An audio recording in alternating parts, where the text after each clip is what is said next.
Jamie Dixon joins the Marching to Madness College Basketball Zoomcast podcast as we're going to talk about the TCU Horned Frogs. The Frogs are 8-1. They've won 5 in a row. And Coach, you had a nice win Saturday at Toyota Center over Texas A&M. Yeah, I don't know how much you know down Texas, but in the history, but you love beating A&M. It goes way back, and I ran into some guys I went to school with, and they said they love beating A&M, and that was football players, basketball players. It just doesn't matter. So that it goes back to the old Southwest Conference days.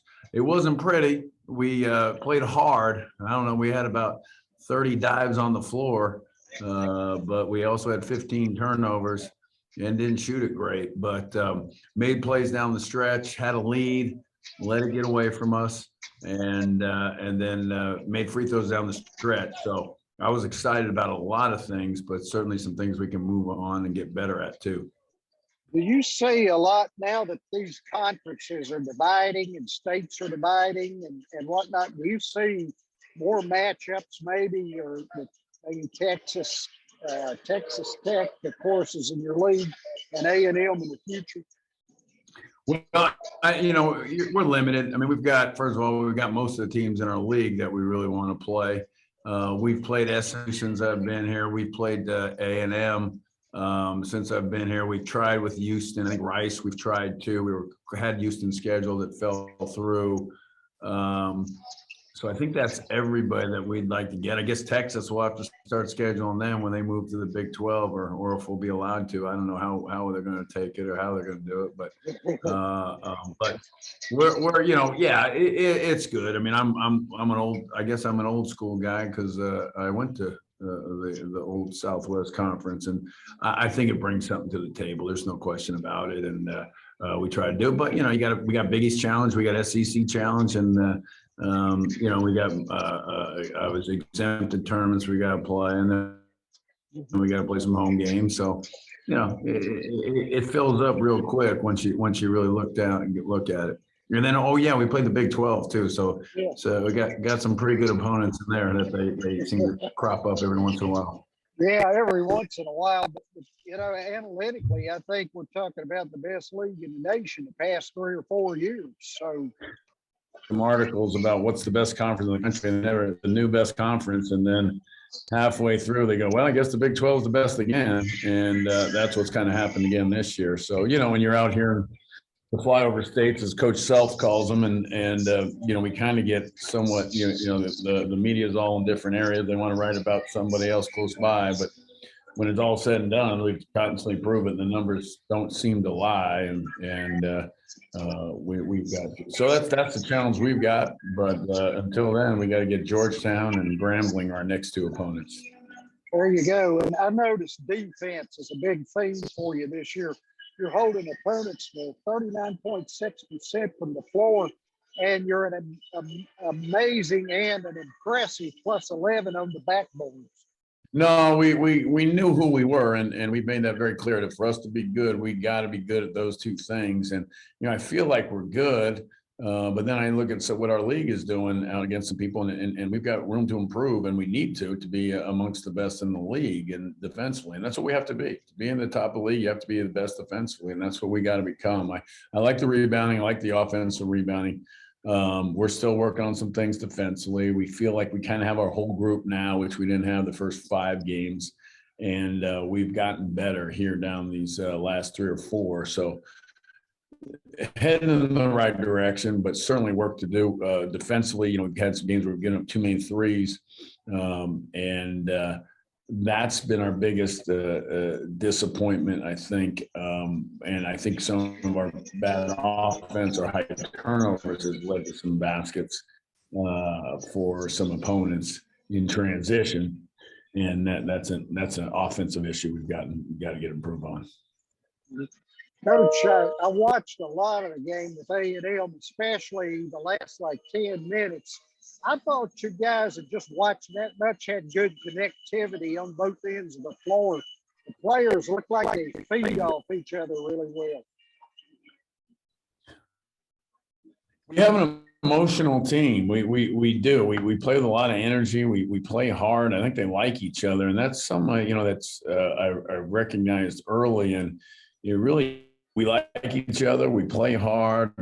I think if we're not seeing. We spent today seeing the open guy, and I don't think it's a selfish thing. It's just we've got to get better at getting to the right spot and then finding that guy and delivering it. And I do believe it's doable because I don't think it's a selfish act. Mike Miles is a really good story. I'm hoping people outside of the Big 12 know about this player. He averaged 16.6 points per game last year as a freshman. I think he would have been definitely the Big 12 freshman of the year if Cade Cunningham would have been in another season. He's come back. He's leading you in scoring again this year. Yeah, I mean, he's improved. He's improved defensively for us. I think he's better physically, conditioning wise. So, these are things that we've pointed to him to improve on. I think decision making and shot selection are still a work in progress. But his teammates like him. He's a confident kid. He's a good leader. He's done a good job in that area, and we still got room to improve. So we've got to do that going forward here, and I think he will because he has improved in a lot of areas that are sometimes can be challenging for guys to improve. But if you can take on the mission and the challenge of getting better defensively, then these other things will come too, I believe. So we're looking forward to his progress more as the year goes on. The year goes on, and Emanuel Miller would be another player in that category. Now, 10.9 points. He's doing a really good job there around the bucket at 51.5%. Talk a little bit about him as he's transferred right from SMU. Yeah, actually A&M. He's an A&M transfer, and we've got a lot of them. So does everybody. But that's he's a hard playing. He was really playing the 5 at A&M, and we're kind of playing him on the perimeter. We're definitely playing on the perimeter, and so it's been an adjustment, I think, offensively. But he's rebounding, and it's been an adjustment defensively. He's guarding on the perimeter. He's guarding point guards. He's doing different than what he wanted, but that's what he wanted to do, and he's improved. He plays hard. He works hard. He cares, and he's going to continue to improve. So I thought he had a real good practice today, and that's always Chuck O'Bannon, I'm so happy to see him back on the floor and playing because people know the game, how many injury problems he's had over his career. Yeah, and I got to give him credit. I mean, he's been in our program now. This is, I guess, he came here for a semester in 2 years ago, but didn't practice with us at all. So that really was not very productive, not as productive as we anticipated. And then last year he showed some improvement, but he's made dramatic improvement since, I don't know, the start of the year, maybe a couple weeks prior to, and he's playing as good as anybody on our team. And I guess I've told him this. I've been honest. I hoped, but based on what he had done since getting here, I didn't see him making this jump, but he has in these last couple of weeks, and now I see a jump every day. I mean, I don't know where he can get to here now. He's really playing with great confidence and just doing basketball plays, simplified his game to a degree, and yet he's more productive. And it's just good. You never know when it's going to click, and then when you got a guy that misses really 3 years of basketball, you wish it would happen overnight, but it didn't, but now it has, and he's playing good defense. He's rebounding well, and he's taking good shots and shooting a better percentage as we go. Micah Peavy came in from Texas Tech. I read some quotes where Chris Beard really liked him as a player. And, with him being on the Horned Frogs now, I noticed he's averaging over 20 minutes a game, scoring about 6.7 points. Talk a little bit about how he's made the transition. Yeah, he's improved his numbers, and he's getting a great opportunity. And I think he's defending well. He rebounds well at high level. I think he's 6 rebounds a game or something.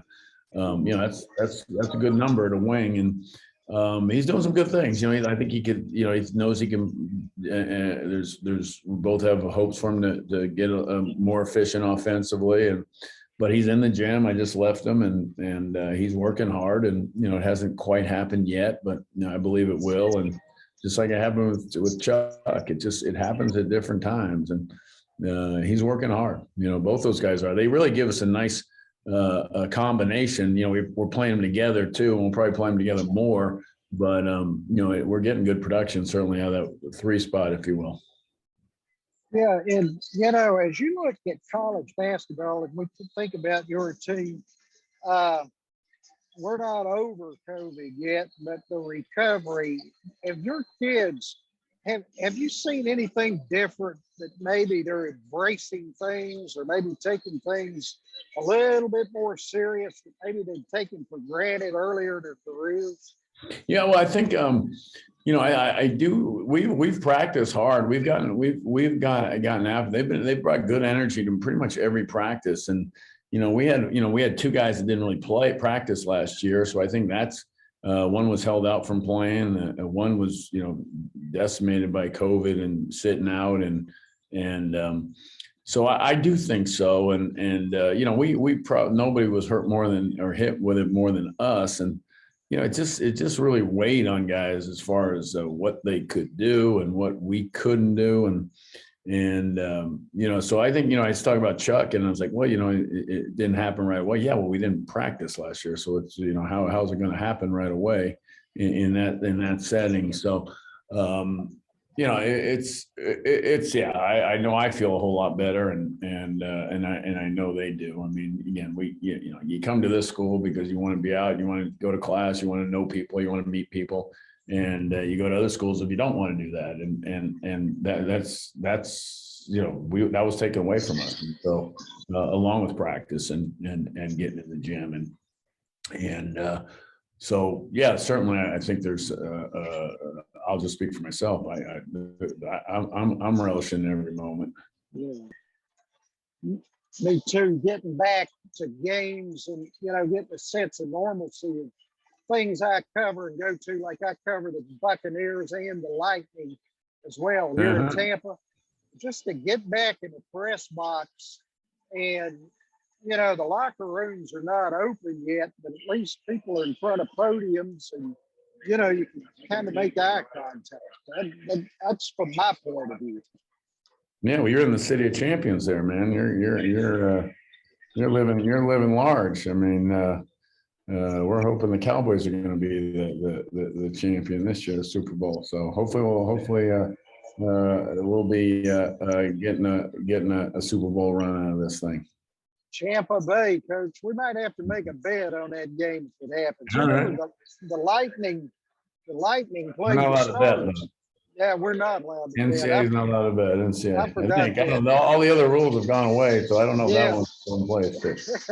we never know. If it's a coach involved, that one's still going, I'm sure. Yeah, if a coach is involved, I mean, it's kind of like, it's double.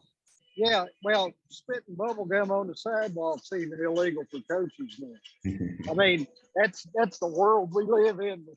The NC something. Anyway, I just wanted to know maybe what you think a couple of themes are this year in college basketball. We've had a lot of buzzer beaters already, games going to the wire. I like seeing games like TCU play Texas A&M, but I don't want to minimize how much it means to the one-bid leagues to be able to play the bigger guys, to be able to make some money. Yeah, no, there's reasons for everything. Everybody can chip away and find something wrong, but there's a formula. Pretty much everybody goes by it, and who you play in the non-conference, especially when you're in a league like this, the best in the country. So, it's you can't satisfy everybody, and you can't.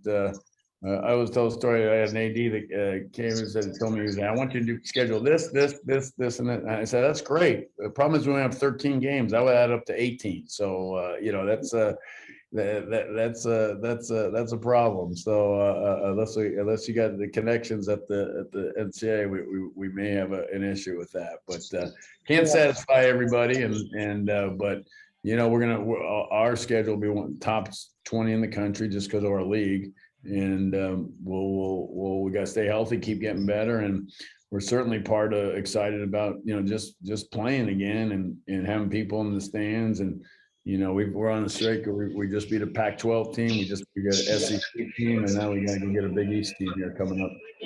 Last thing I was going to mention, the Big East team, Georgetown with Emanuel Miller, stellar freshman talent there. Patrick Ewing's teams won, I think, 3 in a row now. Beat Syracuse over the weekend. Your thoughts on the matchup? Yeah, watching film of them now, just was taking a day away from film with enjoying this win. We're in finals this week, so we'll put some stuff out on the floor and really focus on Georgetown tomorrow. But the guards, ball screens, they run. I think they're in the top 30 as far as ball screens usage. That's what their offense revolves around, and that's something we've been working on a lot. And we expect obviously aggressive man-to-man defense. But I love going back. I love playing down in DC. We will be right across the street from the White House and play in the Wizards Arena. We just played in the Rockets Arena, so we're on an NBA swing here right now. There you go, Coach Jamie Dixon. Coach, it's great to finally see y'all here. We've talked so many times. Now we're making what became, kind of the thing to do during COVID. We're making it happen every day here with the Zoom. Progress. Yeah. Best of luck. Yeah. Sounds good. You take care now. I will. You guys. Say hi to Coach Gregory down there. I will. I sure will. He's a good guy. Yeah, good friend. Oh, yeah. Take care.